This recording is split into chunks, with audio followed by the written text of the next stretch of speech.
warahmatullahi wabarakatuh.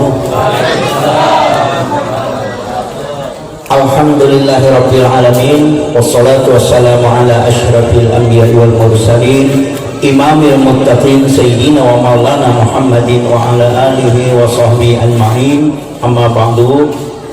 Para habaib, para ulama, tokoh pemuka masyarakat, wabil khusus ayahanda tercinta, keluarga besar dari ayahanda Haji Antos keluarga, dan rombongan maulid Syifaul Qalbi dari Palangkaraya pimpinan Ustadz Abdul Ghafur, dari hamba Allah yang maha pengampun lagi maha penyayang.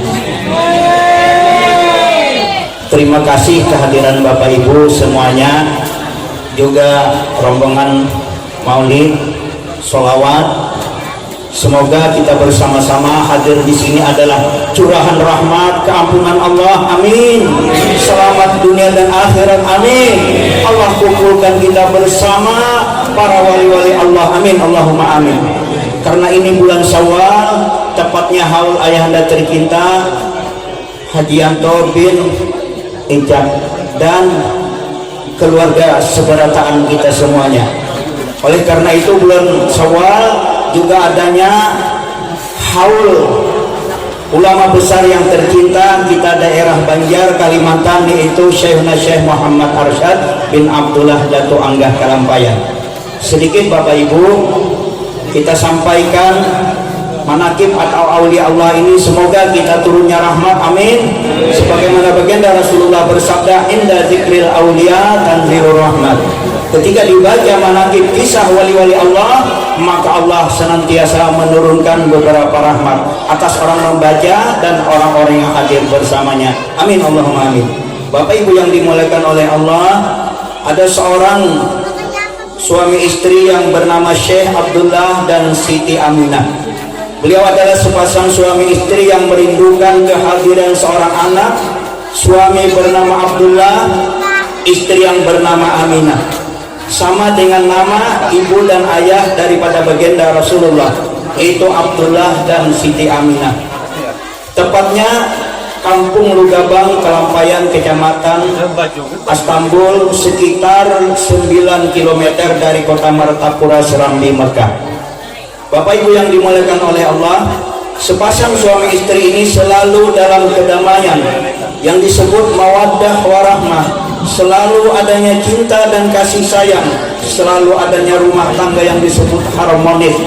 Namun selang kemudian setelah beberapa tahun berkedudukan belum dikurniai seorang anak, yang mana anak merupakan bunga harapan hati dan merupakan obat sang pengelara di kala kedamaian dan penglipur lara di kala kerinduan dan kesedihan. Sebagaimana baginda Rasulullah bersabda, bila rumah tangga tidak ada kehadiran anak-anak, itu artinya di rumah tangga itu kurang berkahnya. Yalah Bapak Ibu. Jadi adanya anak, adanya keberkahan dari Allah. Nah, oleh karena itu Syekh Abdullah dengan istri Aminah itu merasa sedih, sehingga sepasang suami istri ini selalu beliau berdoa kepada Allah, tidak jemu-jemunya. Beliau selalu berdoa kepada Allah supaya dikurniai seorang anak, belahan jiwa untuk menyambung keturunan di masa yang akan datang, sehingga Allah Subhanahu wa Ta'ala mengabulkan doa mereka, sehingga di saat sang istri hamil 6 bulan, maka Allah menjatuhkan sinar hidayah dari langit kepada sang anak yang masih dalam kandungan, yaitu pada malam 21 yaitu Ramadan yang disebut malam Lailatul Qadar. Untung benar Bapak Ibu lah belum lahir, masih dalam kandungan, Syekh Muhammad Arsyad sudah dituruni malam Lailatul Qadar. Masya Allah, kita hanya bulan puasa Bapak Ibu lah. Nah, suami dan istri yaitu Abdullah dan Siti Aminah sangat bergembira sekali, berbahagia karena Allah SWT mencurahkan yaitu hidayah kepada sang anak yang masih berusia 6 bulan dalam kandungan Siti Aminah, yang nantinya akan lahir seorang ulama besar, keturunan ulama-ulama besar, sebagaimana yang sering beliau ucapkan di dalam doanya, Rabbana hablana min azwajina wa dzurriyyatina qurrata a'yun waj'alna lil muttaqina imama. Bapak Ibu, doa ini jangan ketinggalan kita. Ini doanya Nabiullah Ibrahim, kemudian diamalkan oleh Syekh Muhammad Arsyad bin Abdullah Datuk Kalampayan dan jurat beliau. Makanya ulama-ulama terbesar di mana saja apabila Al-Banjari berarti adalah keturunan Datuk Kalampayan. Salah satu doa beliau setiap turun malam Lailatul Qadar, beliau selalu mendoakan dengan sama keluarga beliau juga, Rabbana hablana min azwajina wa dzurriyyatina qurrata a'yun waj'alna lil muttaqina imama. Mudah kita mengamalkan ya Bapak Ibu lah. Syekh Muhammad Arsyad Al-Banjari dari kecil banyaklah tanda-tanda menjadi ulama besar beliau. Seorang ulama Allah, maka di saat berusia 30 tahun Bapak Ibu, beliau dikawinkan oleh Sultan Tahlilillah kepada seorang perempuan yang solehah yang bernama Bajut. Syekh Muhammad Arsyad selalu dalam kedamaian, kebahagiaan dalam rumah tangganya, dalam cinta kasih sayang. Maka ketika saat-saat kebahagiaan itu, maka Allah Subhanahu wa ta'ala juga menurunkan pancaran sinar hidayah, itu malam Lailatul Qadar pada bulan Ramadan, yang ayah bundanya juga Syekh Muhammad Arsyad berumur yaitu 6 bulan dalam kandungan Siti Aminah, sebagaimana doa beliau supaya menjadi anak-anak yang soleh dan soleha, ulama besar sampai beberapa keturunan. Maka itulah, apapun yang ada di Al-Banjari berarti keturunan Datuk Kalampayan. Di penjuru dunia lah, dimanapun saja ada Al-Banjari memancar dari keturunan beliau. Sehingga dalam cinta kasih sayang, maka ketika saat itulah yaitu panggilan dari tanah suci Mekah, karena beliau sudah berumur daripada 30 tahun, Syekh Muhammad Arsyad Al-Banjari dengan sayangnya beliau dikawinkan dengan yaitu istri beliau yang bernama Bajut. Namun masih dalam keadaan bulan madu yang disebutkan Syahrul Asal wa Madud Dahar. Saat itulah istri yaitu sedang mengandung berat, sampailah janji Allah untuk diberangkatkan ke Mekah untuk berhaji dan menuntut ilmu pengetahuan. Bu, coba bayangkan Bu, hanya sayang kasih sayangnya istri yang hanya hamil tua sehingga ditinggalkan suami untuk berangkat haji dan berangkat untuk menuntut ilmu pengetahuan. Berapa lamanya? 35 tahun Syekh Muhammad Arsyad meninggalkan istri dan anak yang masih dalam kandungan. Masya Allah. Kenapa? Demi untuk menuntut ilmu. Nah, Syekh Muhammad Arsyad waktu belajar di Mekah dan Madinah dan juga beliau mengajar kurang lebih sekitar 35 tahun, dan beliau pun diberikan oleh Allah 35 macam ilmu pengetahuan dan ilmu pengetahuan laduni selama 35 tahun. Pengetahuan yang Allah berikan baik ilmu agama ataupun ilmu laduni dan juga ilmu dunia Allah berikan kepada Syekh Muhammad Arsyad selama beliau belajar dan mengajar kurang lebih 35 tahun Mekah Madinah. Kemudian rindukan kampung halaman Bapak Ibu. Ulun singkat, Syekh Muhammad Arsyad setelah menggali belajar ilmu di Mekah dan Madinah sekitar 35 tahun, setelah menggali beliau selama 35 tahun, maka sampailah ingin pulang ke kampung halaman. Karena sudah lama 35 tahun, maka terbayanglah di ruang mata betapa indahnya ketepian mandi ditinggalkan, di mana pohon enau tegang yang tinggi berbaris mengawali kampung halaman. Terasa terngiang bunyi burung-burung di desa-desa nan permai. Ia mengalun di sana ombak tepi dan pandai, dan desah air mengalir di sungai-sungai.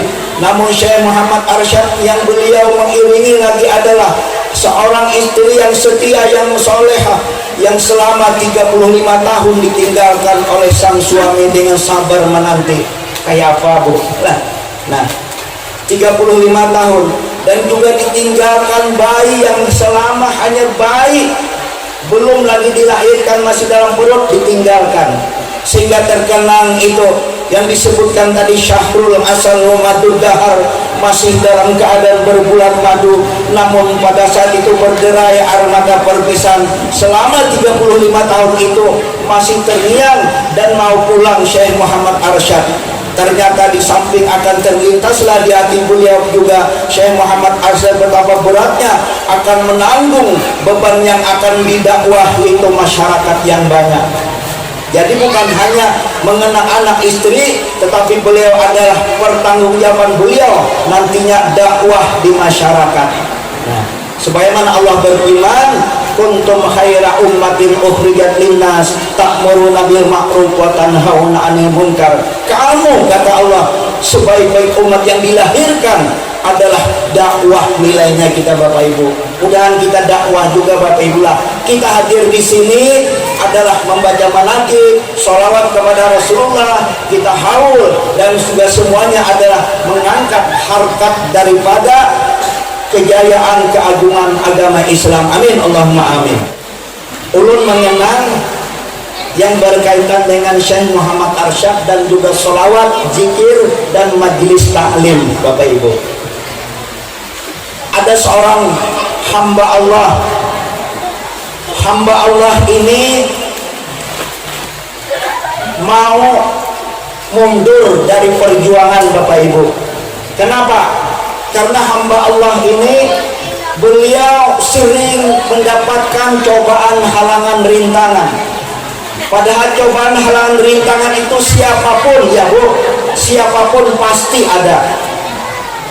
Sehingga seorang hamba ini menangis terseduh-seduh sampai melelehkan air mata, berkata seorang hamba ini, ya Allah, aku tidak tahan cobaan halangan ini ya Allah, tidak tahan ya Allah menanggung derita ini ya Allah, selalu difitnah, dicemoohkan dan apapun sebagainya ya Allah. Sehingga seorang hamba ini terbaring, tertidur dia.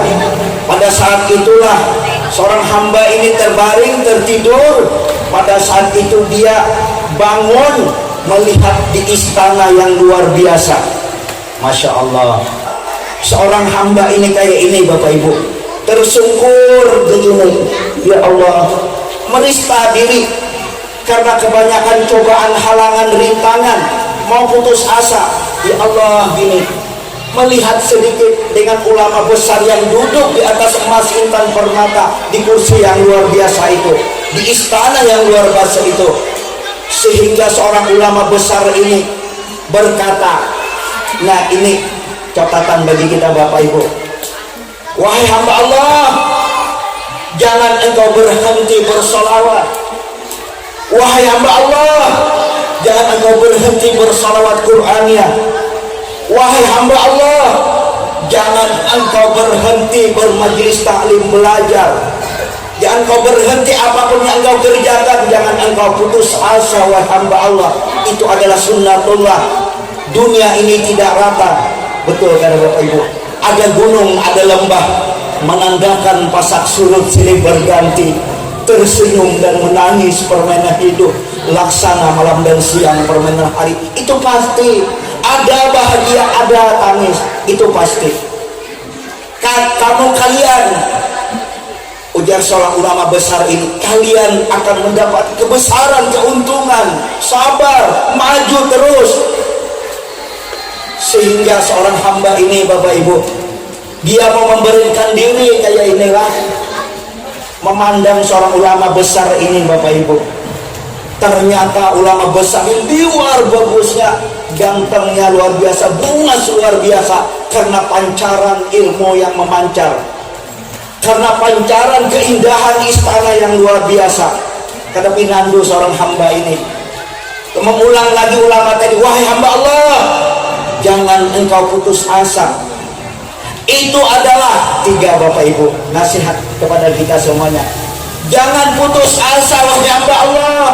Beliau berteriak, itu adalah amalan wajib husnul khatimah ya Allah Rabbi. Itu amalan wajib husnul khatimah. Beliau katakan lagi, ya Allah Rabbi, ya Allah. Berteriak lagi beliau ketiga kalinya, itu amalan wajib husnul khatimah, yaitu sholawat, bermajlis taklim, ziarah makam aulia Allah, menebarkan kebaikan-kebaikan seperti kita ini. Amin, Allahumma amin ya Allah. Sehingga siapa seorang ulama besar ini Bapak Ibu, ternyata beliau merangkul kepada hamba yang putus asa ini. Aku, kata beliau, adalah Maulana Syekh Muhammad Arsyad bin Abdullah Dato' Angga Pelampayan. Seorang hamba ini Allah mengeluh, ulun sampaikan kepada Syekh Kiai Haji Abdul Haq, anak dari Syekh Syarwan Abdan, guru Kota Bangil. Beliau bukan menangis Bapak Ibu, tapi melelehkan air mata. Beliau janji, Haji Munawar, ujar sidin, ikam berapa kali hendak mengulah dakwah Islam, solawat haul abah guru sakumpul, aku 2 hari ke sidin datangan ikam. Ulun ulahkan 2 hari Bapak Ibu. Itu ada ceritanya 200.000 Bapak Ibu. Ulun ada bisi duit 200.000. 200.000 itu untuk ongkos nukar minyak kendaraan lawan pulsa. Ulun telepon kawanan, sekarang kawa 7 kali acara haul abah guru sakumpul berijazah sholat Al-Quraniyah yang diijazahkan oleh Syekh Abdul Haq, anak Syekh Syarwan Abdan, guru Kota Bangil, salah satu dari guru abah guru sakumpul. Ternyata luar biasa hebat kurangnya Bapak Ibu. Sekalinya bebayah hendak bata tukar gratis taros, tapi sudah tersebar 7 panitia, ternyata luar biasa, ada sampai 5.000-an hadir. Itu yang mensahkan, yang Dato' Angga Kalampayan yang menyampaikan. Beliau, kata beliau tadi, wajib husnul khatimah. Insyaallah husnul khatimah. Berapa kali kita dengar kisah dari Guru Munawar tadi? Bahwasanya banyak bukti-bukti nyata orang yang telah mengamalkan sholat ini meninggalnya husnul khatimah. Bahkan bisyarah daripada Dato' Kalampayan mengatakan wajib husnul khatimah, wajib husnul khatimah. Kenapa? Karena ini sholawat membuat kita cinta ke Nabi dan Nabi cinta kepada kita. Khatimah intinya kita Bapak Ibu adalah sholawat jangan tertinggal, sholawat anti riya. Kayak apa aja membaca sholawat, Allah pasti mengabulkan. Amin ya Allah. Apapun amalan ibadah itu bisa ditolak, bisa diterima, tapi kalau sholawat pasti Allah kabulkan. Bapak Ibu, abang guru sakumpul hadir seluruh dunia para wali-wali Allah. Ternyata wali-wali Allah menjawab, beliau adalah selalu basah dengan bersolawat. Syekh Abdul Sani, pendiri pondok pesantren, wali-wali Allah yang lain, ternyata beliau basah, lidah beliau selalu basah mengucap solawat kepada baginda Rasulullah Shallallahu Alaihi Wasallam. Kemudian istirahat, ada makanan ala kadarnya, kemudian grup maulid terus bermaulid, kita bersolawat karena kita sudah makanan.